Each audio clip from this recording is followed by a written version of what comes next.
बळजबरीच पोरांनी म्हातारा क्रिकेट खेळायला न्यावं. बळजबरीच पोरांनी म्हातारा क्रिकेट खेळायला नेला. म्हाताऱ्याने उलटी धरली बॅट. अंपायरचं डोकं फोडूनच गेलं.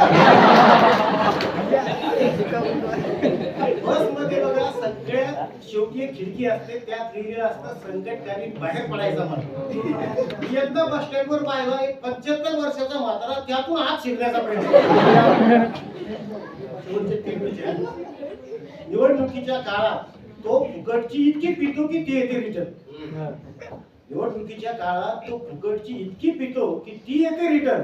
तरी खातो याचे मटण दाबतो त्याचे मटण. प्रामाणिकपणा. कुणाला तरी तो फोनवर पुन्हा पुन्हा बोलत होता.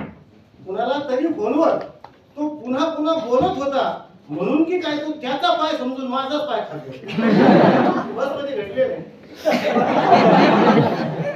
तार म्हणाली आकड्याला चोरी.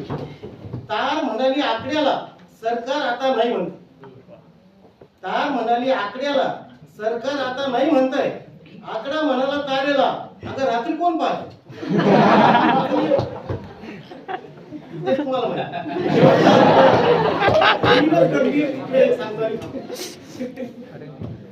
सोनी करताना बाप म्हणायचा बाणा करची 4-2 कंस तशीच ठेवा. आपल्या रानात आलेलं पाखरू उपाशी जातात. टिफणीवरची आमची मूठ आमच्या रक्तामध्ये इमान आहे. टिफणीवरची आमची मूठ आमच्या रक्तामध्ये इमान आहे. आमच्या रानातली माती आम्हाला श्वासा समान आहे. इमानाने पेरणी करणे हीच आमची नीती आहे. इमानाने पेरणी करणे हीच आमची नीती आहे. माळरान हेच आमचं आयुष्य, काळीच आमची माती.